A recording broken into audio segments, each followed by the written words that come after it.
Welcome to another episode of the Talk About Jesus People's Program. Today we're at the National Arena for the celebration of the Festival of Religious Freedom under the theme, Our Rights, Our Freedom, Let's Celebrate. Coming to you from the Seaforth SDA TV, I'm your host, Rochelle Graham.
Mr. Nigel Coke, and he is the Public Affairs and Religious Liberty Leader for the Jamaica Union of Seventh-day Adventists. Good day to you, Mr. Coke. Good evening. Good evening. In brief, sir, tell us exactly what is religious liberty.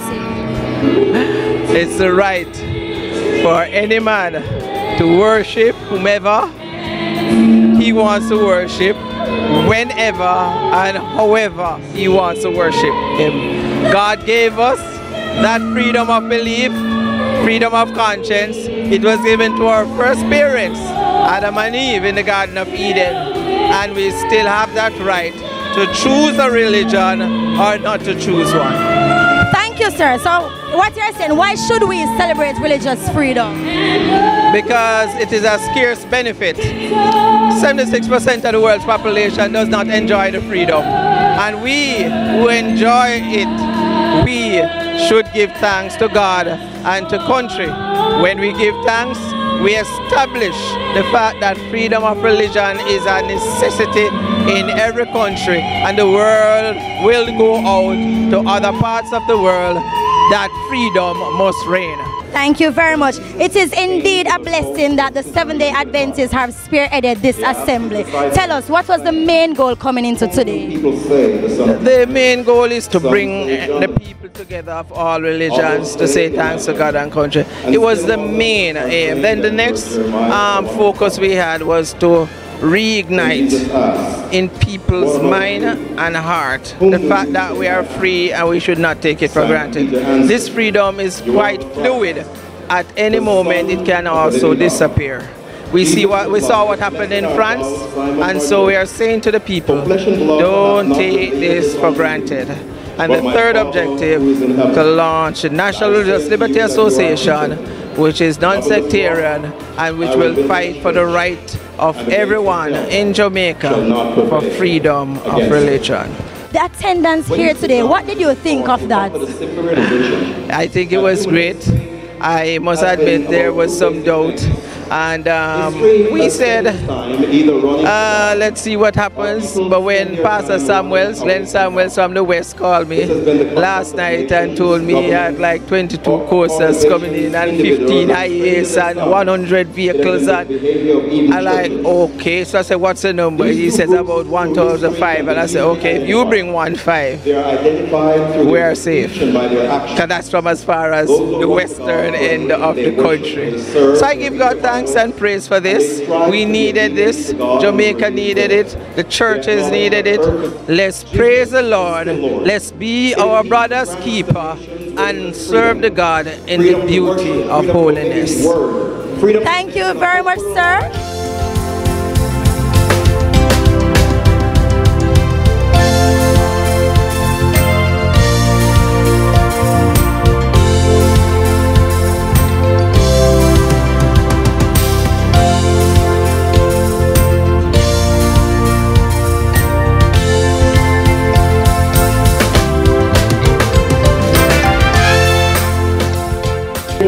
Joining us is Dr. John Grass, and he is the General Secretary for the International Religious Liberty Association.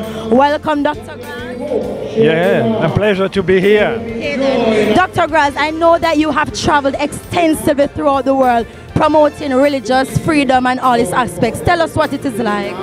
Yeah, you know, religious freedom is not only threatened but violated in many countries around the world. And that's something which is growing.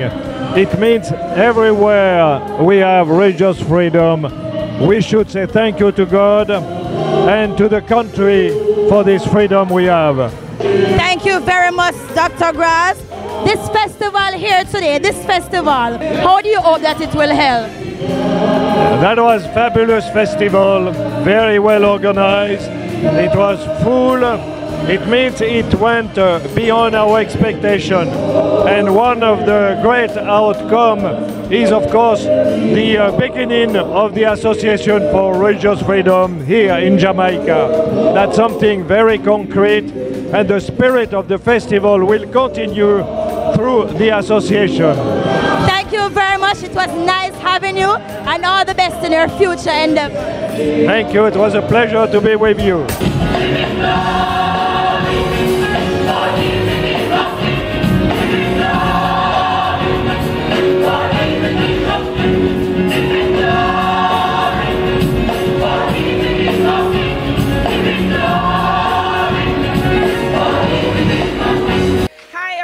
I'm Nadine Blair from Love 101 FM, and you're watching Seaforth Seventh-day Adventist TV. Keep it locked.